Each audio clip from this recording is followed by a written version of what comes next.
Salah satu yang membuat Ashospeed sangat kagum ketika mengunjungi tempat tersebut ketika dia mencoba mobil terbang buatan China atau drone yang bisa mengangkat manusia, yaitu EHang EH216S.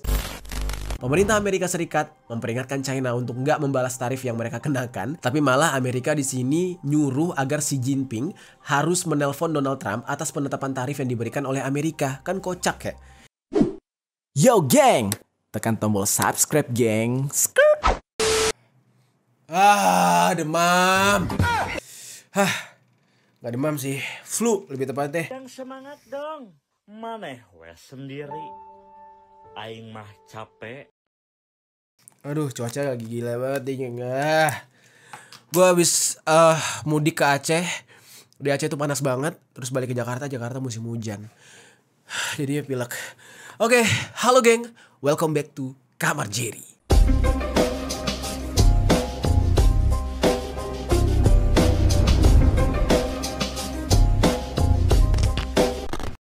Sorry banget geng kalau hari ini suara gue agak bindeng. Ya dari beberapa hari lalu sih emang udah bindeng gitu ya. Sampai sekarang belum sembuh-sembuh. Oke, hari ini gue pengen ngebahas tentang Ashospeed ya. Salah satu YouTuber kesayangan kalian semua. Nih orang emang energinya itu loh gak bisa dianggap remeh ya. Si Raden Kecepatan kalau kata orang Indonesia. Nah, kalau kemarin sempat heboh dia live streaming di negara kita, tapi akhir bulan kemarin dia kembali heboh lagi karena dia live stream dan datang ke Cina. Di dalam kunjungannya tersebut, Ashospeed mencoba berbagai kecanggihan teknologi yang ada di negara masa depan ini.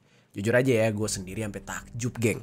Nah makanya lo harus banget dengerin cerita ini. Karena ini selain hubungannya tentang bagaimana berkuasanya Cina dari segi ekonomi sampai teknologi, tapi ini juga menceritakan bagaimana kehidupan Cina yang kalau dibandingkan dengan kita, ya jangankan kita ya, Amerika aja gitu ya, Cina itu udah jauh banget. Di dalam pembahasan kali ini gue akan membahas ketika Ashospeed kaget dengan apa yang dia lihat dan rasakan selama dia berada di Cina. Sebab semuanya jauh dari bayangannya dia.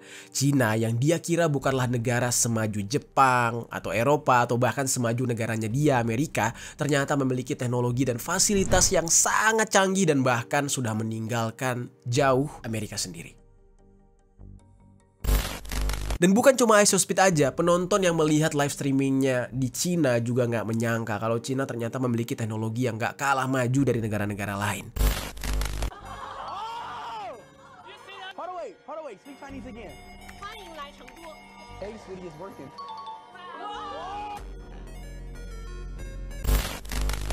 Ini benar-benar berbeda lah dari ketika Ashospeed berkunjung ke negara kita atau ke Malaysia. Di negara kita atau di Malaysia yang ditonjolkan justru kekonyol-kekonyolannya, ya kan? Ketika Ashospeed ngomong minggir lo miskin atau dia tiba-tiba milih-milih cewek gitu ya. Ini berbeda banget kalau di Cina nggak itu yang ditunjukkan. Cina tuh benar-benar memanfaatkan ketika Ashospeed datang dengan memamerkan seluruh kemajuan teknologi negara mereka. Di dalam hal ini ada yang menarik geng. Seorang Ashospeed ya, seorang live streamer, dia bukan siapa-siapa ya kalau dibandingkan dengan pemerintah Amerika lah ya. Pemerintah Amerika tuh sekali bikin ancaman orang gemetar, sekali bikin sanksi ya kan, kayak Donald Trump, orang gemetar, negara lain tuh takut. Nah tapi Ashospeed yang selama ini hanya dianggap sebagai YouTuber streamer, ternyata membuat Amerika jadi ketar-ketir dan membuat Cina jadi dipandang sangat-sangat gila oleh negara lain. Gimana bisa? Karena selama ini geng, Amerika Serikat sudah sejak lama membuat berbagai propaganda untuk menjatuhkan nama baik Cina agar negara tersebut dipandang sebagai sebuah negara yang problematik dan tertinggal dibandingkan Amerika. Jadi selama ini Amerika tuh kayak bikin Cina tuh kayak kuno, negara tukang kopi, tukang tiru, made in China itu tidak bagus. Padahal ya gue gak bisa memastikan berapa persen ya, tapi entah kenapa di dalam otak gue nih, koreksi gue kalau salah, 99% produk di muka bumi ini kayaknya punya Cina. 1%-nya itu buatan negara lain. Lo setuju gak sama gue? Kalau gak setuju ya udah gak apa-apa. Ini kan cuma opini pribadi gue aja gitu ya. Stigma yang sudah dibangun oleh Amerika untuk membuat nama atau citra Cina hancur seketika runtuh luntur gara-gara Ashospeed, warga negara mereka sendiri. Nah apalagi saat ini Amerika sedang gencar-gencarnya melakukan perang dagang dengan Cina. Sampai yang terbaru menerapkan tarif impor kepada banyak negara sehingga Amerika menjadi terdesak karena mulai banyak yang memprediksi bahwa Cina bisa menyaingi atau menandingi dominasi Amerika dengan segala perkembangan teknologi yang ada di negara tersebut. iShowSpeed membuktikannya. Gila gak tuh? Di video kali ini gue bakal membahas mengenai kedatangan iShowSpeed ke Cina yang membuat Amerika menjadi semakin khawatir. Udah capek-capek, udah ngegelontorin dana miliaran triliunan untuk membuat citra Cina hancur dan membuat seolah-olah Cina lebih buruk dari negara mereka. Tapi hanya dengan satu orang bocah kulit hitam yang lucu berasal dari negara mereka sendiri, semua yang sudah mereka gelontorkan, semua dana yang sudah mereka keluarkan sia-sia. Ya, sekarang kita akan bahas tentang bagaimana iShowSpeed membuat nama baik Cina menjadi terangkat dan Amerika malah terlihat buruk. Langsung aja kita bahas di sisi lain.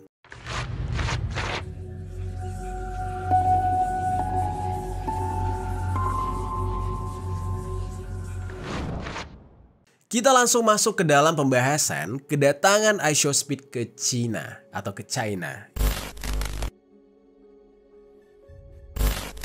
Oke, mungkin untuk sosok seorang iShowSpeed, gue gak perlu jelaskan lagi ya. Karena tentang dia itu cukup mudah untuk didapatkan, cukup mudah untuk dicari. Kalian bisa cek sendiri di Google. Ya buat teman-teman yang mungkin nih, yang udah berumur, yang gak relate dengan iShowSpeed ini, ya mungkin sedikit lah gue terangkan kalau iShowSpeed ini adalah seorang live streamer atau YouTuber yang live stream. Dan dia itu punya program atau punya segmen untuk YouTube-nya dia datang ke banyak negara, mencoba berbagai hal dari negara-negara yang dia kunjungi. Dan paling banyak katanya sih ya, paling besar viewersnya itu ketika dia berkunjung ke negara kita Indonesia. Dan itu heboh banget di saat itu. Bahkan ketika dia berkunjung ke Indonesia, dikabarkan negara Malaysia aja tuh sampai, maaf ya teman-teman Malaysia, nggak bermaksud apa-apa, ini gue cuma menjelaskan. Malaysia aja tuh sebagian masyarakatnya tuh sampai iri dengan kondisi ketika iShowSpeed datang ke Indonesia. Karena ketika iShowSpeed datang ke Malaysia, dirasa influencer Malaysia gagal menunjukkan sisi-sisi positif atau sisi-sisi terbaik dari Malaysia. Karena kedatangan iShowSpeed membuat seluruh mata dunia ya, yang menjadi fansnya dia melihat negara yang dia kunjungi. Nah di saat itu Indonesia dianggap berhasil menunjukkan sisi terbaik dari Indonesia. Ya walaupun ada hal-hal yang konyol-konyol dan sedikit negatif mungkin ya, yang juga menjadi bumbu ketika iShowSpeed datang ke Indonesia, tapi sisi positifnya banyak. Mempromosikan batik, makanan kita, mempromosikan tari kecak, terus mempromosikan daerah-daerah dan segala macam. Nah, jadi kedatangan iShowSpeed, perlu gue tekankan nih geng, itu adalah salah satu hal yang membuat mata dunia tertuju kepada tempat yang dia kunjungi. Nah makanya kenapa pembahasan kita hari ini ketika dia berkunjung ke China itu sangat-sangat membuat China itu merasa beruntung. Nah oke, sekarang kita masuk nih ke dalam pembahasan ketika dia berkunjung ke China. Jadi geng, ketika dia berkunjung ke negara China tepat di tanggal 24 Maret kemarin, iShowSpeed ini tiba di China dan mulai mengunjungi berbagai kota di negara tersebut. Jadi masih dengan melakukan streaming, iShowSpeed ini kembali membagikan momen-momen selama dia berkunjung ke sana. Dan dia banyak dibawa ke tempat-tempat yang terkenal di China seperti kuil Shaolin maupun tembok besar China. Dan gak cuma itu geng, ketika dia berada di Shenzhen, China, iShowSpeed ini dibuat terkagum-kagum dengan teknologi di sana. Ini koreksi gue kalau salah dalam pengucapan nama-nama kota atau nama tempat ya geng. Kayak tadi Shenzhen, apa itu bacanya kayak gimana, ya kalian boleh koreksi gue. Oke, kita lanjutkan nih. Salah satu yang membuat iShowSpeed sangat kagum ketika mengunjungi tempat tersebut, ketika dia mencoba mobil terbang buatan China atau drone yang bisa mengangkat manusia, yaitu Yiheng EH216S. Dia di saat itu bisa dikatakan menjadi streamer pertama yang mencoba mobil tersebut. Dan dijelaskan kalau mobil tersebut sudah diuji coba sebanyak 60.000 kali untuk terbang dan gak pernah ada kecelakaan satu kali pun dalam percobaannya. Walaupun begitu, iShowSpeed tetap terlihat ketakutan ketika dia mencoba menaiki mobil terbang tersebut untuk pertama kalinya. Dan video itu menjadi video paling viral karena lucu banget ekspresinya dia. Dan bahkan setelah itu dia berhasil mendarat dengan selamat setelah dia berteriak-teriak di dalam mobil terbang tersebut. Terus nggak sampai di situ aja, geng. Ketika iShowSpeed berada di Shenzhen, dia bertemu dengan sosok robot humanoid yang sedang dikembangkan di China. Seperti yang udah banyak diketahui, China memang sedang gencar-gencarnya ya membangun teknologi mereka. Dan seperti yang waktu itu kita pernah bahas mengenai chip dan juga AI. Nah, ini kalian bisa cek sendiri. Nah, robotnya juga menjadi salah satu teknologi yang sedang dikembangkan secara besar-besaran di negara yang satu ini. Di hadapan iShowSpeed melihat robot humanoid dari engine AI varian PM01 ya menari-nari mengikuti gerakan dari iShowSpeed, dan sebaliknya si iShowSpeed juga mengikuti gerakan robot. Nah, engine AI mengklaim robotnya tersebut terus berkembang pesat dalam berbagai pengujian dan terus menyempurnakan diri melalui uji coba dan evaluasi, baik ketika ya menjelajahi medan yang terjal atau beradaptasi dengan lingkungan kerja. Robot tersebut dengan cepat mengidentifikasi solusi yang bisa diterapkan di berbagai situasi. Kurang lebih tuh kayak gini, geng. Sebenarnya cara kerja robot itu jadi bukan dipakai remote control atau ya dikasih program untuk misalkan nih cara ngambil makan dikasih program buat ngambil makan. Terus cara berjalan dikasih program cara berjalan. Nggak gitu. Sistem robot di Cina itu meniru. Jadi apapun yang dia ingin lakukan, dia akan tiru gerakannya dari manusia. Nah, makanya kenapa banyak sebenarnya yang khawatir dengan robot ini. Kebayang nggak tuh kalau kita manusia kan, kita prosesnya untuk bisa ya kayak gue misalkan bisa jalan, bisa ngomong, prosesnya dari lahir ya kan, besar dulu, dewasa, jadi alay dulu, terus baru ya bisa semuanya. Ya kan? Ya nggak semuanya juga, maksudnya bisa menjadi manusia yang mandiri gitu. Tapi kalau robot nggak, dia tinggal meniru dalam waktu beberapa jam, ya semua hal yang sudah dia tiru akan bisa dia terapkan. Dan untuk membuat robot-robot yang lain tinggal di cloning aja apa yang sudah dipelajari dari otak si robot. Kebayang gak tuh seremnya China kalau semua ini sudah dikuasai oleh mereka. Kalian bisa lihat, geng, dari video ini gimana canggihnya robot milik China. Udah mirip kayak di film-film seperti Terminator atau Transformer yang selama ini mungkin itu hanya buatan komputer, alias ya itu cuma rekayasa gambar gitu, atau bisa dikatakan ya pakai CGI. Nah, ini benar-benar nyata secara fisik, ada produknya. Dan lagi-lagi iShowSpeed di saat itu dibuat kagum ketika melihat kecanggihan itu semua.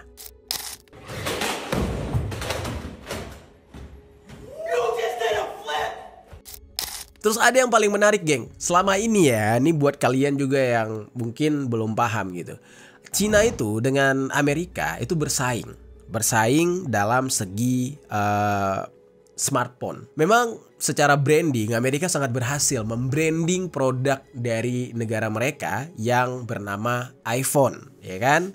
Apple. Nah, tapi kalian tahu nggak, geng? Produk dari China yang luar biasa bernama Huawei. Ini gue pakai di sini nih, Huawei nih. Ini Huawei, dan itu sangat-sangat canggih sebenarnya. Dari kualitasnya sebenarnya gila banget. Kalau dibandingkan dengan Apple, banyak yang kalahnya Apple. Tapi karena produk Cina, ya propaganda branding tadi udah dijatuhkan gitu ya. Akhirnya ya terkesan kayak Huawei itu kalau di negara kita nggak ada apa-apanya dibanding iPhone. Padahal aslinya ketika iShowSpeed datang ke China, dia melihat kecanggihan smartphone dari Huawei buatan Cina itu bisa dilipat menjadi 3 lipatan, dan ya kualitas gambar dan kameranya juga ngalahin iPhone. Nah, ketika itu dia datang mengunjungi Huawei Global Flagship Store di Shenzhen. Dan smartphone tersebut adalah series Huawei Mate X-T Ultimate Design yang baru dirilis oleh Huawei pada 18 Februari 2025. Series Huawei yang ini mirip kayak Samsung Galaxy Fold. Tapi kalau Samsung itu ya ibaratnya kayak kita buka tutup buku. Nah, kalau Huawei Mate X-T Ultimate Design ini ada 1 lipatan lagi, geng. Jadi sebegitu canggihnya. Dan kalau nggak terlipat bentuknya seperti tablet, tapi kalau dilipat bentuknya seperti smartphone pada umumnya. Nah, harganya juga nggak main-main. 47 juta rupiah itu handphone. Jadi canggih banget, varian tertingginya saat ini. Dan bahkan katanya yang 1 teranya sampai 51 juta rupiah. iShowSpeed di saat itu kaget karena baru kali ini dia melihat ada HP yang memiliki 3 lipatan dan jauh lebih banyak dibandingkan yang dimiliki oleh Samsung. Nah, bahkan perlu kalian tahu ya, Samsung itu sendiri bukan produk Amerika. Samsung sendiri adalah produk dari Asia juga, yaitu Korea Selatan. Nah, Samsung aja sebenarnya ya so-so lah ya, bisa lah menyaingi iPhone. Walaupun fanboy iPhone masih merasa iPhone ini adalah produk yang paling berkelas gitu.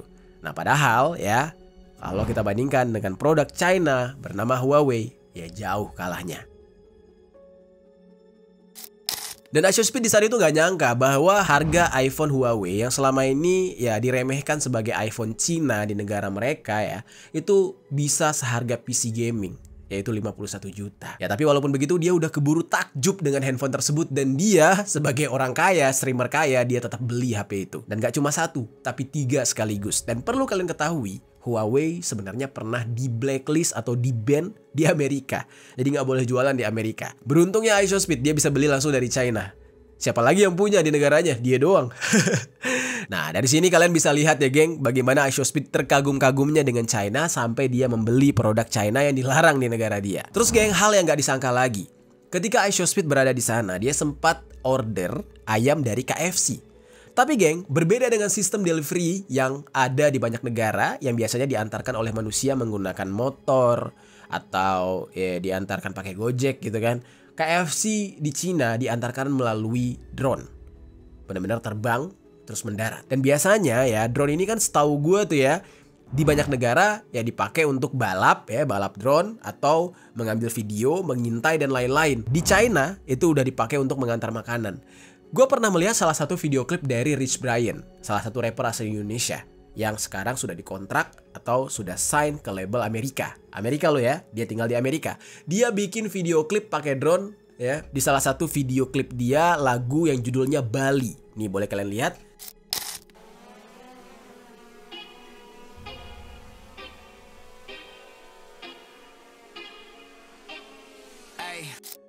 Nah, di video tersebut ya Rich Brian mengantarkan uang atau makanan gitu ya, kayak parcel gitu pakai drone. Dan itu cuma settingan ya. Karena kenapa di Amerika nggak mungkin bisa melakukan itu, tapi di China diwujudkan untuk kehidupan sehari-hari.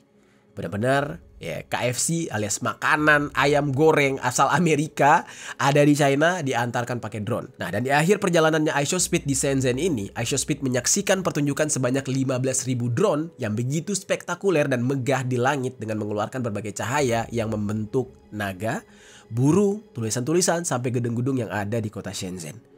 Dan itu merupakan pertunjukan yang sudah biasa banget di sana, bukan yang kayak harus ada hari besar gitu, enggak. Dan iShowSpeed nggak nyangka gitu, gila ya, semegah ini, semeriah ini nih kota. Dan kita bisa lihat di video tersebut betapa iShowSpeed benar-benar terpukau dengan kecanggihan di China. Nah, selama di China, iShowSpeed juga memuji sinyal 5G mereka dan akses internet yang bisa dia dapatkan di seluruh tempat yang dia kunjungi dengan sangat-sangat cepat, super lancar. Bahkan ketika dia streaming di kereta dan melewati terowongan yang seharusnya jaringannya nge-lag gitu ya. Nah, sinyalnya tetap stabil. Dan hal ini menjadi pengalaman terbaru bagi dia sekaligus membuat dia menjadi mengetahui sisi lain dari China yang mungkin bagi banyak orang Amerika taunya China itu nggak punya teknologi maju, nggak canggih, barang-barangnya rapuh, cuma bisa niru, padahal semuanya kebalikannya. Memang China paling jago niru atau ngopi produk lain, tapi dia 3 kali lipatkan. Apanya? Kualitasnya, harganya 3 kali lipat lebih murah, ya kan? Lebih kokoh juga kadang. Ya mungkin buat kalian yang ngerasa produk Cina itu kurang kokoh, ya karena apa yang ada di negara kita ya ampasnya gitu geng. Tapi di negara mereka atau negara lain yang berani bayar mahal untuk produk Cina yang masuk ke negara mereka, udah pasti yang kokoh-kokoh. Bukan kokoh-kokoh Cina ya, maksudnya kokoh kuat gitu. Kuat produknya. Jadi geng, segala sesuatu yang menakjubkan dari China yang ada di video iShowSpeed gak cuma membuat iShowSpeed doang yang takjub, tapi semua orang-orang yang menonton streamingnya dia alias audience viewersnya dia akhirnya tahu bahwa China sudah hidup di masa depan. Dan seperti yang kita tahu ya geng, hubungan Amerika dengan China sudah sejak lama nggak baik-baik aja. Dan konfliknya semakin memanas ketika Donald Trump kembali menjadi presiden. Artinya itu baru-baru ini. Lalu apakah kedatangan iShowSpeed yang merupakan orang asli Amerika, terkenal di Amerika, ya tidak diterima oleh orang Cina sana? Justru jawabannya salah. Yang terjadi adalah orang-orang Cina sangat senang dengan kedatangan iShowSpeed. Dan ini murni ya, bukan karena politik, bukan karena mereka mau memanfaatkan ya kedatangan iShowSpeed itu untuk show off produk mereka. Enggak juga, mereka nggak kepikiran sampai ke sana. Tapi yang di saat itu mereka pikirkan ya mereka senang aja ada sosok iShowSpeed yang datang. Tetapi secara nggak langsung ternyata itu menguntungkan buat negara mereka. Dan ketika iShowSpeed datang ke sana, orang Cina menyambut dengan antusias. Bahkan nggak cuma warga negaranya aja, tapi juga media pemerintah Cina, yaitu Global Times juga memuji iShowSpeed yang datang ke negara tersebut sebab kedatangannya ke sana dianggap sebagai bukti meningkatnya minat dari warga luar, terutama warga Amerika yang pemerintahnya benci dengan Cina, malah mau menjalin persahabatan di tengah-tengah ketegangan antara ya pemerintah mereka tersebut. Dan ya kalian bisa lihat sendiri siapa yang menang. Orang Cina datang ke Amerika rasanya biasa aja gitu. Malah yang mereka rasakan mereka mendapatkan banyak diskriminasi, ya kan? Kayak rasis, terus mereka mengetahui bahwa kekurangan di Amerika itu banyak homelessnya, ya kan? Nah, tapi orang Amerika datang ke Cina malah disuguhkan dengan hal-hal yang menakjubkan yang mungkin nggak pernah atau belum pernah mereka lihat di negara mereka sendiri. Dan secara nggak langsung, iShowSpeed datang ke Cina menjadi promosi untuk negara Cina secara gratis dengan memperlihatkan mengenai budaya, modernisasi, dan keindahan negara tersebut. Nah, melalui itu, iShowSpeed memperkenalkan perspektif baru kepada para penontonnya maupun dunia nih ya, mengenai bagaimana kondisi asli dari negara yang selama ini dianggap kayaknya perih banget gitu. Kerja harus keras-keras banget, gak ada kehidupan, katanya orangnya kotor.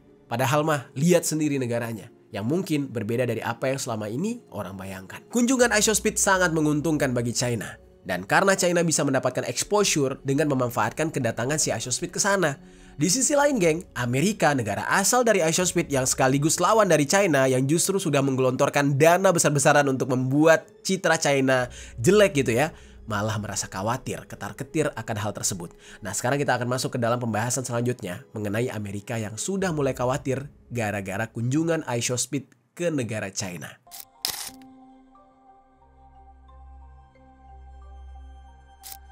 Jadi geng, Amerika dan Cina ini dua negara yang sangat bertolak belakang. Gue juga udah membahas ya beberapa kali ya tentang perselisihan antara dua negara ini. Mulai dari chip, terus AI, sampai Cina yang unjuk gigi dengan banyaknya produksi mobil listrik mereka.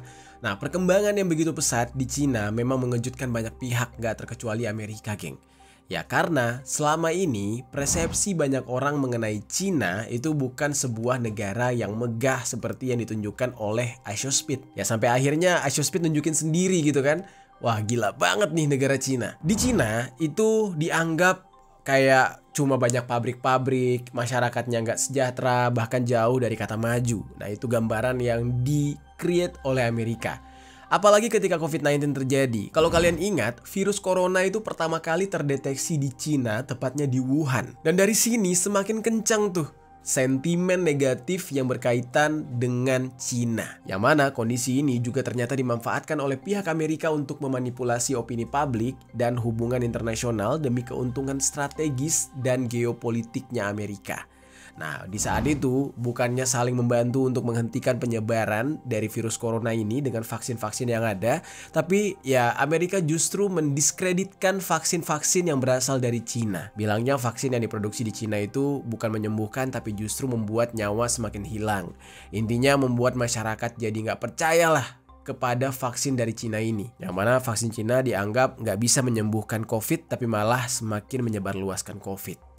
Ya gila banget tuh propagandanya. Dan hal ini bukan sekedar isu atau konspirasi belaka, karena memang udah ada yang ngebongkar operasi propaganda milik Amerika. Dan yang ngebongkarnya itu adalah media Reuters. Di dalam investigasi media Reuters ini akhirnya terungkap kalau Amerika ternyata meluncurkan kampanye disinformasi rahasia untuk mendiskreditkan vaksin Cina di Filipina, negara yang terkena dampak paling parah oleh COVID ini. Kenapa Filipina? Ya sebab vaksin buatan Cina yaitu Sinovac adalah satu-satunya vaksin yang tersedia di negara Filipina di saat itu. Jadi operasi ini ya adalah salah satu program paling rahasia yang dijalankan oleh pemerintah Amerika. Bayangin tuh geng, buat ngejelek-jelekin orang aja, pemerintah Amerika tuh punya biayanya, punya dananya gitu. Giliran buat homeless, buat gembel-gembel di negara mereka sendiri kayak nggak keurus. Giliran beginian cepet banget ngurusnya. Dan informasi mengenai keberadaan operasi tersebut cuma dimiliki sebagian kecil orang di dalam lembaga militer dan juga intelijen Amerika. Ya, yang jelas ini informasinya tuh ditutup rapat lah. Nggak semua orang mengetahui. Nah, di dalam program tersebut dilakukan dengan sangat hati-hati oleh mereka karena kalau sampai bocor ya bisa merusak kerjasama internasional ataupun konflik dengan musuh-musuhnya Amerika. Dalam waktu 10 tahun terakhir ya ada beberapa pejabat keamanan Amerika yang mendesak agar lebih sering menjalankan operasi propaganda terselubung terhadap negara-negara yang dianggap sebagai saingan dan juga musuh dari Amerika atau mungkin sekutu lama dari Uni Soviet. Yang mana kan mereka selalu bersih tegang ya dengan Uni Soviet, kayak Rusia gitu-gitu tuh mereka kayak semenjak perang dingin tuh nggak seneng gitu. Nah, media Reuters itu akhirnya melaporkan geng. Pada bulan Maret tahun 2024, Donald Trump dikatakan pada tahun 2019 memerintahkan CIA untuk menjalankan Black Campaign demi merusak citra China di dunia internasional. Karena ya kebetulan banget ada COVID. Sekalian aja dihancurin. Dan sasaran akhirnya adalah rakyat Cina melawan pemerintahannya sendiri. Jadi kayak diadu domba gitu geng. Dan sebagai bagian dari operasi tersebut, beberapa kelompok operator CIA itu bekerja sama dengan berbagai kedok di media sosial untuk membangun narasi menjatuhkan pemerintahan Xi Jinping. Dan terjadinya pandemi COVID semakin menguatkan tekad Amerika untuk melancarkan perang psikologis melalui propaganda terhadap China. Nah, di dalam laporan Reuters, pihaknya mengidentifikasi setidaknya ada 300 akun di X yang sengaja dibuat pada musim panas tahun 2020, yang mana akun-akun tersebut berfokus pada slogan #ChinaEngVirus, yang artinya Cina itu adalah virus di dalam bahasa Tagalog. Nah, bahasa utama yang digunakan oleh negara Filipina. Nah, akibat dari kampanye disinformasi tersebut, tingkat vaksinasi di Filipina itu akhirnya jadi rendah banget. Banyak yang nggak percaya dengan hal tersebut. Hanya ada sekitar 2,1 juta dari 114 juta penduduk Filipina yang sudah menerima vaksin lengkap. Jauh di bawah target, yaitu seharusnya ya bisa mencapai 70 juta orang di tahun tersebut. Dan hal ini menunjukkan bahwa propaganda yang dibuat oleh Amerika itu berhasil menjatuhkan kredibilitas China. Dan banyak ahli yang menunjukkan bahwa Amerika berupaya untuk mempertahankan hegemoninya dengan menghambat pembangunan China menggunakan narasi palsu. Terus manipulasi opini publik dan kebohongan yang begitu banyak tentang China. Operasi ini tentunya menelan banyak biaya buat Amerika. Jadi bukan berarti bikin kayak gitu nggak ada duitnya. Bayar influencer, bayar ahli IT, bayar orang-orang yang berkaitan dengan sosial media, itu udah pasti mahal banget. Mereka sampai bela-belain kayak gitu geng. Dengan datangnya iShowSpeed yang kemudian dimanfaatkan oleh pemerintah China untuk mempromosikan negara mereka dengan gratis atau cuma-cuma, tentunya bikin Amerika menjadi khawatir dan ketar-ketir sekaligus kesel dengan rakyat mereka sendiri, yaitu kesel dengan si iShowSpeed-nya. Ya udah capek-capek ngelontorin dana triliunan malah dirusak gitu.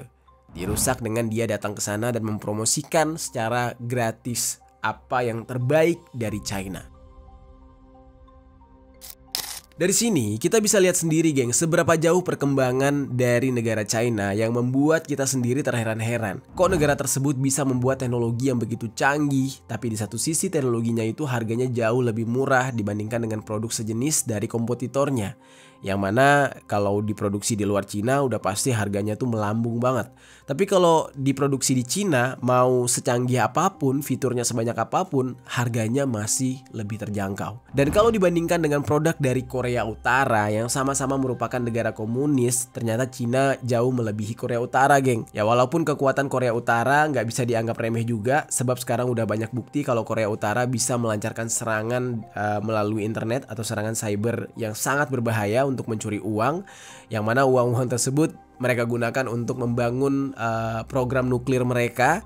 Dan ya di sanalah Korea Utara juga diperhitungkan, tapi tetap aja nggak bisa ngalahin China. Nah memang China ini sudah jauh lebih berkembang dari yang awalnya sebagai negara yang berfokus pada pertanian di bawah kepemimpinan Mao Zedong. Dan mereka sekarang menjadi negara yang menjalankan kapitalisme dalam jumlah yang sangat besar. Dan saat ini China menjadi negara dengan jumlah orang kaya kedua terbanyak di dunia, yaitu lebih dari 6 juta orang menurut laporan kekayaan global UBS. Beda banget sama zaman dulu ya. Kalau zaman dulu tuh kita nyari orang kaya udah pasti Amerika lagi. Nah sekarang ternyata banyak yang berasal dari China. Dan China sendiri memiliki 133 perusahaan dalam daftar perusahaan terbesar di dunia menurut majalah Fortune 2024. Jumlah itu cuma selisih 6 perusahaan dari Amerika yang memiliki 139 perusahaan besar. Udah tipis banget tuh. Bisa-bisa nanti dilewatin tuh pada suatu hari gitu ya. Dan China juga memiliki sektor perbankan terkaya serta bank dengan aset terbesar, yaitu Industrial and Commercial Bank of China atau ICBC.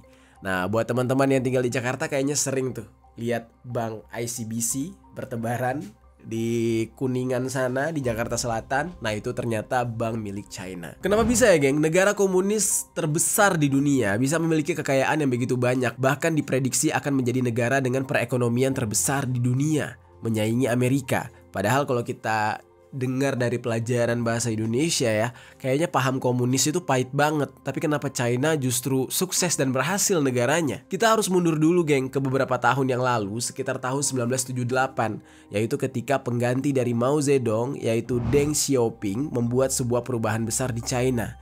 Dia ini mempromosikan program ekonomi yang kemudian dikenal sebagai reformasi dan keterbukaan. Nah ini sangat berlawanan dengan gagasannya pemimpin mereka yang sebelumnya yaitu Mao Zedong. Kalau Mao Zedong itu kan punya gagasan lompatan besar. Nah sementara Deng melakukan liberalisasi ekonomi, membuka pintu bagi sektor swasta dan mendesentralisasi kekuasaan sehingga otoritas lokal memiliki wewenang untuk mengambil keputusan di daerah yang mereka kelola. Nah Deng juga memberikan keleluasaan bagi para petani untuk mengelola tanah yang mereka garap secara mandiri. China yang tadinya tertutup dengan dunia luar nih, jadi kayak mereka tuh dulu mirip-mirip sama Korea Utara gitu ya. Nah mulai membuka diri kepada dunia di eranya si pemimpin yang bernama Deng ini.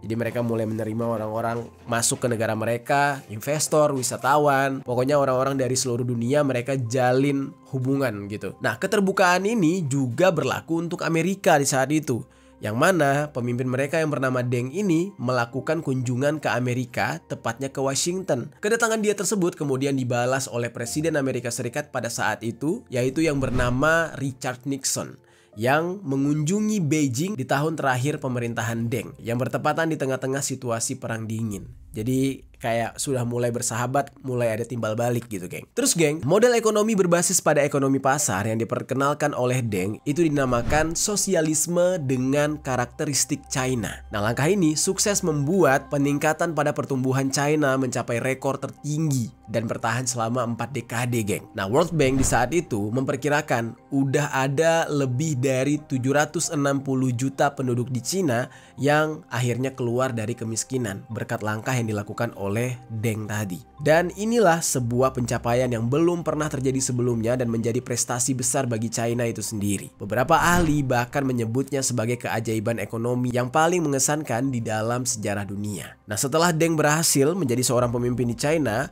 para pemimpin China selanjutnya yaitu Jiang Zemin, terus ada Hu Jintao, bahkan sampai Xi Jinping itu mempertahankan kebijakan yang digagas oleh Deng ini karena dianggap memang sangat-sangat baik untuk China. Di samping itu, China juga mengalami modernisasi. Di saat itu mereka nggak cuma mendominasi produk-produk pakaian, tekstil, atau peralatan rumah tangga aja, tapi udah sanggup menjadi negara yang mendominasi pasar teknologi.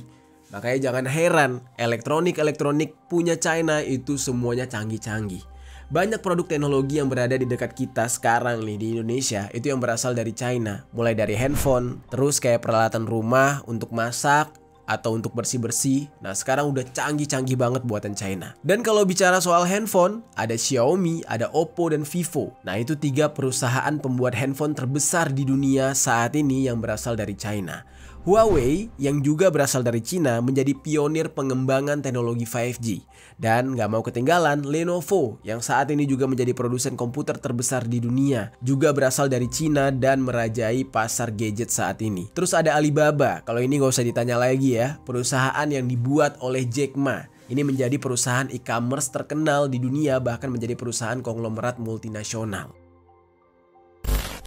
Nah terus geng, Seiring kemajuan yang terjadi di China, saat ini China bahkan sudah memasuki era yang baru yang dinamakan dengan dark factories atau pabrik gelap. Apa maksud dari dark factories ini? Penyebutan ini diambil dari bagaimana kondisi ketika pabrik yang kosong gitu ya, pabriknya kosong, nggak ada orang dan nggak ada pekerja manusia kayak kita satupun, tapi pabrik itu sedang beroperasi, bahkan lampunya juga nggak nyala, makanya disebut dengan dark gitu. Gimana bisa proses produksi tetap berjalan kalau nggak adanya pekerja? China sudah mengatasi hal tersebut dengan menggantikan tenaga manusia.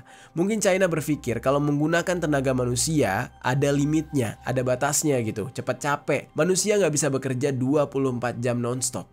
Kalaupun bisa, itu bisa masuk ke dalam praktik eksploitasi, bisa dilaporin gitu kan.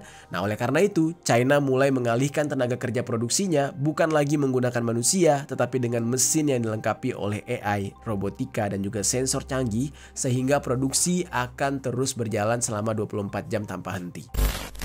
Without a single human worker in sight. This isn't science fiction. This is the rise of China's dark factories, a new era of AI-powered automation that is reshaping manufacturing and eliminating human labor at an unprecedented scale. Karena sudah menggunakan mesin, jadinya perusahaan tersebut nggak membutuhkan pekerja lagi. Penerangan juga nggak butuh, jadi listriknya nggak usah banyak. Dan waktu istirahat juga tidak berlaku.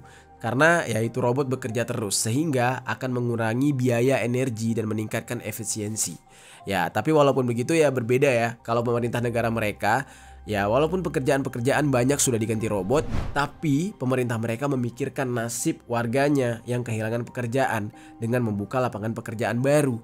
Ya beda banget dengan negara berkembang ya. Kalau negara berkembang yang penting cuan, bikin aja terus. Orang dipecat, orang jobless, pengangguran makin tinggi nggak dipikirin gitu. Dark factory ini yang beroperasi penuh itu masih jarang ditemukan di seluruh dunia, geng. Tapi praktik ini sudah diterapkan di China. Nah lalu transformasi China ke dark factory ini itu merupakan bagian dari visi Made in China 2025 yang diluncurkan 10 tahun sebelumnya, yaitu tahun 2015. Tujuannya untuk menjadikan China sebagai pusat manufaktur berteknologi tinggi. Dan strategi ini menekankan robotika, AI, dan smart factory dengan pemerintah yang melakukan investasi dalam jumlah besar atau dalam bentuk subsidi dan juga infrastruktur. Nah, jadi dibantu dan disupport sama pemerintah mereka, geng. Di tahun 2023, untuk setiap 10.000 pekerja manufaktur di China, itu ada 392 robot yang bekerja.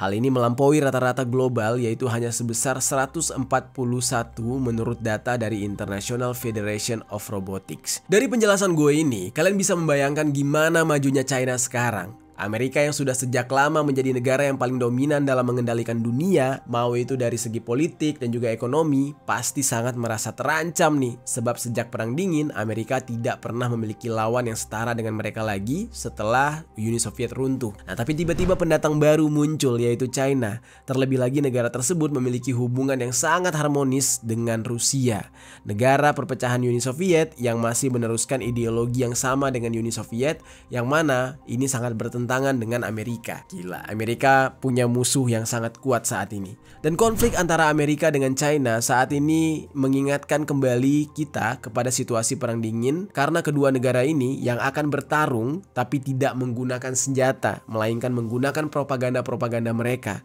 seperti yang terbukti dari laporan Reuters. Nah, selain dari yang dilaporkan oleh Reuters, Amerika kembali melakukan propaganda lainnya melalui media-media negara tersebut seperti The New York Times, yang mengklaim bahwa China menggunakan AI untuk membuat berita yang misleading mengenai kebakaran hutan yang ada di Hawaii. Nah, hal ini akhirnya membuat China jadi angkat bicara melalui juru bicara Kementerian Luar Negeri mereka yang bernama Mao Ning. Yang mana di saat itu Mao Ning mendesak The New York Times untuk memberikan pemberitaan yang netral dan menghentikan penyebaran yang tidak benar atau memfitnah negara mereka. Ada sumber lain yang mengatakan, geng, kalau China ternyata nggak cuma mendesak aja, tapi juga membalas propaganda tersebut dengan propaganda lain lagi. Jadi China ini nggak mau kalah sekarang sama Amerika. Amerika lakuin A, mereka lakuin B. Amerika lakuin C, mereka lapis 2 C-nya. Gitu-gitu deh. Salah satu bukti dari hal ini adalah ketika seorang warga negara Amerika yang bernama Neville Roy Singham, yang diduga menjadi penyandang dana sekaligus penyebar propaganda pemerintah China di Amerika Serikat dan juga global. Dikatakan mengatakan kalau Singham ini memiliki banyak perusahaan cangkang, yaitu perusahaan yang secara hukum terdaftar tapi tidak memiliki aktivitas bisnis seperti produksi barang. Jadi dibilang fake, dokumennya asli tapi usahanya nggak ada gitu. Terus geng, Singham ini juga memiliki yayasan yang bertujuan untuk menghimpun serta menyalurkan dana ke berbagai pihak di dunia. Nah, agendanya adalah tidak lain dan tidak bukan untuk membuat narasi untuk memuji pemerintah China agar reputasi serta pengaruh global China semakin menguat di dunia. Jadi untuk mengcounter propaganda yang dibuat oleh Amerika, China pakai propaganda lagi. Gila ya, kalau negara yang udah kuat punya dana yang banyak tuh mau bikin apa juga gampang gitu geng. Posisi Amerika yang kian terjepit dengan China yang terus menunjukkan bagaimana mereka bisa menyaingi Amerika. Ya akhirnya beberapa hari yang lalu Donald Trump mengeluarkan sebuah kebijakan yang mengejutkan banyak negara termasuk negara kita Indonesia geng. Nah gimana enggak, Donald Trump itu ngumumin penerapan tarif impor baru kepada negara yang menjadi importir mereka. Nah jadi dengan istilah nih ya, misalkan nih kita sebagai produsen gitu. Ini contoh gue punya produk namanya Genlabs ya kan. Genlabs ini gue jual di Indonesia 100.000 harganya. Nah terus gue pengen nih di Amerika juga ada Genlabs. Akhirnya gue ekspor dan pihak Amerika impor produk gue. Donald Trump mengharuskan gue nggak boleh jual dengan harga normal di negaranya dia. Jualnya harus lebih mahal. Misalkan kalau di Indonesia gue jual cepek, di Amerika gue harus jual gope alias 500.000 rupiah. Nah, menurut pandangan kalian itu adalah sebuah keberuntungan atau rugi buat gue?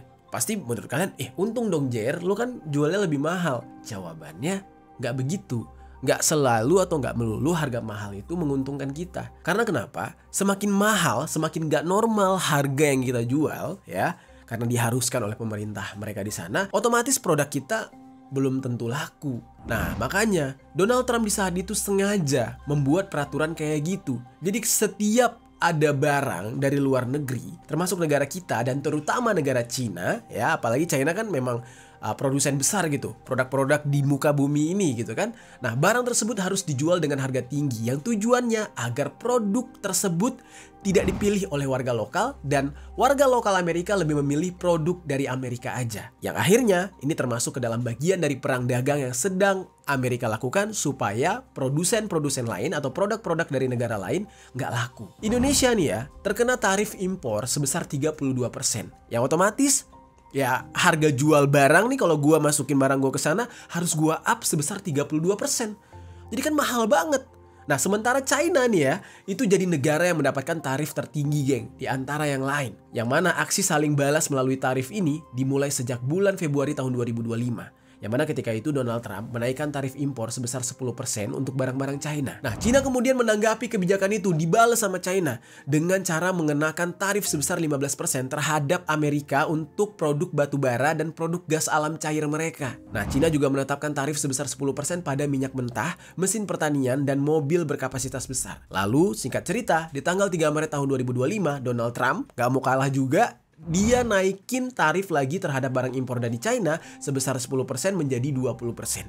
Sehari setelah menetapkan tarif tersebut, China langsung balas lagi dengan menaikkan tarif sebesar 15% pada produk ayam, gandum, terus ada jagung, kapas yang semuanya berasal dari Amerika.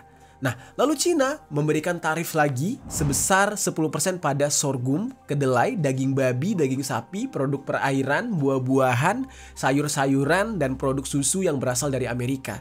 Dan kebijakan ini berlaku sejak 10 Maret 2025. Terus apakah persaingan mereka ini berhenti sampai di situ? Enggak. Ini semua gara-gara egoisnya Donald Trump. Jadi sebulan kemudian, lagi-lagi Donald Trump naikin tarif terhadap Cina sebesar 34% dengan menuduh Cina mengenakan tarif dan hambatan perdagangan non-tarif sebesar 67% terhadap Amerika. Tarif baru tersebut akan diterapkan di atas tarif yang sudah ditetapkan sebelumnya, sehingga tarif efektif sebesar 54% terhadap semua impor Cina ke Amerika. Dan Cina nggak tinggal diam lagi. Merespon hal tersebut, Cina kemudian mengumumkan akan mengenakan tarif tambahan sebesar 34% pada semua barang Amerika yang berlaku mulai tanggal 10 April 2025. Pusing gak lo?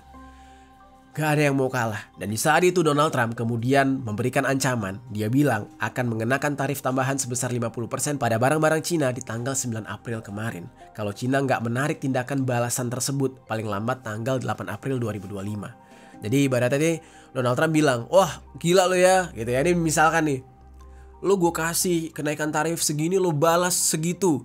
Gue naikin lagi, lo balas lagi. Wah, lo tarik gak? Kalau enggak, gue akan naikkan sekian katanya.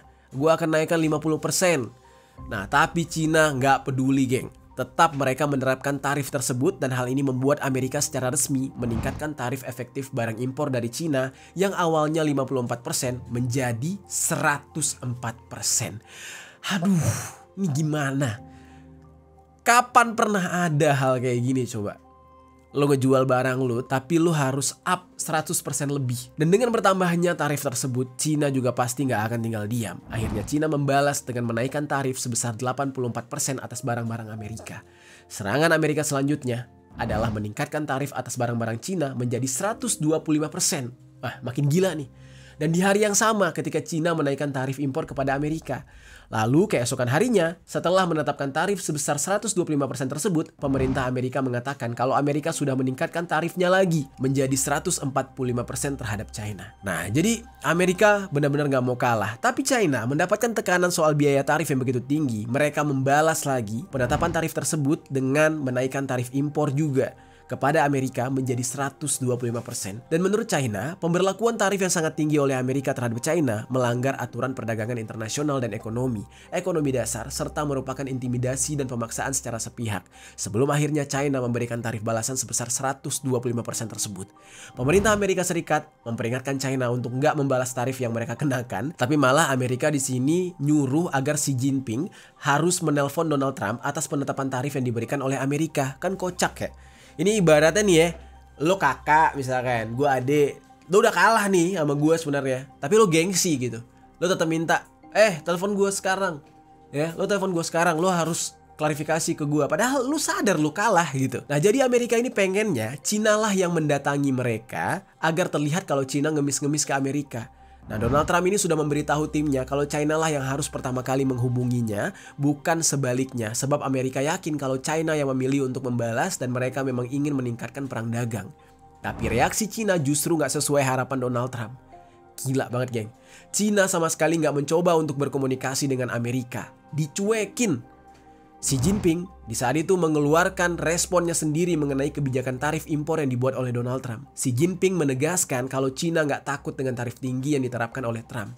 Dia bilang, sebagaimanapun dunia berubah, Cina tetap bakal percaya pada diri mereka sendiri, mempertahankan tekad serta fokus untuk menjalankan urusan mereka sendiri. Hal yang sama juga disampaikan oleh pengacara, pebisnis, dan akademisi sekaligus wakil presiden pusat China dan globalisasi China yang bernama Victor Zikai Gao, yang mana dia ini bilang kalau China nggak peduli dengan tarif yang diterapkan oleh Amerika kepada China. Malah China dengan beraninya menantang balik Amerika dan bersumpah akan berjuang sampai akhir untuk melawan Amerika. China is fully prepared to fight to the very end because the world is big enough that the United States is not the totality of the market in the world. So if the United States wants to go in that direction of completely shutting itself out from the China market, be my guest. Yeah, and China will lose the US market, which as I've said is 15%. We don't care. Nah, karena Amerika merasa kayak Cina kok masih aja nggak bermohon-mohon ke mereka dan justru menyerang balik mereka, akhirnya di dalam perang ini malah Donald Trump yang mencabut tarif terhadap barang-barang elektronik termasuk tarif sebesar 125% yang sudah dikenakan kepada China. Nyerah sendiri. Langkah ini diambil oleh Donald Trump karena Amerika mempertimbangkan perusahaan-perusahaan elektronik milik mereka seperti Apple yang masih bergantung terhadap impor untuk memproduksi produk mereka. Nih, kalian nih yang cinta produk Apple asal Amerika gitu ya. Wow, di belakangnya ada tulisan apa tuh didesain di California. Barang-barangnya kalau nggak dikirim sama China nih, nggak diimpor dari China, nggak bakal jadi itu produk Apple nih. Ini nggak bakal jadi nih. Ini nggak bakal jadi nih. Jadi semuanya itu ada campur tangan Cina. Dan Cina menanggapinya dengan mengatakan apa yang dilakukan oleh Amerika adalah sebuah langkah kecil yang bisa memperbaiki kesalahan yang dilakukan oleh Donald Trump kepada China. Dan China pun meminta kepada Amerika agar membatalkan semua tarif yang dikenakan kepada negara tersebut. Jadi jangan main-main dengan China.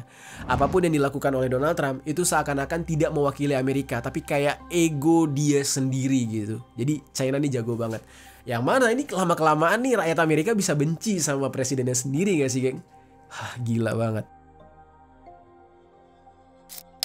Tapi geng, Yang harus kalian tahu, meskipun Amerika seperti sangat berkuasa ditambah dengan langkah mereka yang sangat berani untuk menerapkan tarif yang begitu tinggi untuk China, ya negara-negara lain juga gitu, Amerika ternyata memiliki hutang yang sangat besar dan jumlah hutangnya itu terus meningkat. Kebayang ya, negara yang selama ini kita anggap makmur, gede banget, kuat, ngebantu negara lain buat perang, ternyata punya hutang. Dan hal ini disebabkan karena defisit fiskal yang terus membengkak. Saking banyaknya geng, Amerika tercatat sebagai negara dengan hutang paling besar paling banyak di dunia. Dan yang mungkin membuat kalian gak pernah menyangka, ada lebih dari 7 triliun dolar utang Amerika itu berasal dari negara lain dan salah satu yang terbesarnya dari China. Ya, dari China geng, lawannya sendiri dia bisa ngutang. Dan berdasarkan data dari Departemen Keuangan Amerika, China memiliki surat utang atau obligasi senilai 859,4 miliar dolar pada bulan Januari tahun 2023. Dan China menjadi negara kreditur terbesar kedua Amerika. Kalau dari data, secara tren, obligasi yang dipegang oleh China mengalami penurunan tapi angkanya masih begitu besar. Setelah perang dagang antara Amerika dengan China dimulai, pemerintah China justru cenderung melepaskan kepemilikan obligasinya. Ini tuh ibaratnya ya, kalian punya musuh nih geng, tapi kalian juga berutang dengan musuh kalian tuh. Nah, begitulah kurang lebih kondisi antara Amerika dengan China. Jadi intinya kayak Amerika ini nggak tahu diri gitu. Udah diutangin, udah dibantuin gitu ya, tapi tetap merasa lebih besar daripada orang yang ngasih dia hutang. Kurang lebih kayak gitu. Jadi geng, dibalik superpowernya Amerika, seperti pembahasan gua di video yang lain, kondisi Amerika juga nggak lagi baik-baik aja saat ini. Utang dan defisit Amerika itu memburuk mulai ketika pertama kali Donald Trump menjabat sebagai presiden. Defisit meningkat karena pengeluaran untuk bunga utang, jaminan sosial, dan tunjangan perawatan. Nah makanya diberlakukanlah tarif impor itu geng, untuk memangkas pengeluaran pemerintah sekaligus mencegah goyangnya ekonomi Amerika. Nah malulah geng, negara adidaya seperti Amerika kok perekonomiannya hancur. Kalau stabilitas ekonomi mereka terganggu, mereka juga takut akan adanya serangan dari China yang lebih besar kepada mereka. Nah tapi geng, menurut lembaga pemeringkat kredit Moody's itu bilang kalau kekuatan fiskal Amerika Serikat diperkirakan akan terus mengalami penurunan dalam beberapa tahun mendatang, sehingga kayaknya penerapan tarif yang diberlakukan oleh Donald Trump masih belum bisa menyelamatkan krisis ekonomi yang terjadi di negara mereka. Apalagi China juga saat ini menerapkan tarif impor kepada Amerika dan menargetkan perusahaan-perusahaan Amerika yang ada di China. Apakah Amerika bakal membalasnya lagi dengan menaikkan tarif impor kepada China lagi? Ya kita tunggu aja geng, gebrakan selanjutnya. Nah itu dia geng, pembahasan kita hari ini mengenai kondisi China yang akhirnya menunjukkan taring mereka berawal dari postingan atau live streamingnya iShowSpeed yang menunjukkan bagaimana besarnya negara mereka, dan sekarang malah Amerika yang ketar-ketir dengan segala sesuatu yang sudah mereka gelontorkan demi memperburuk citra China, tapi luntur dalam satu hari dan sekarang China semakin berkuasa. Apa nih opini dan komentar kalian tentang kasus ini? Coba tinggalkan komentar di bawah.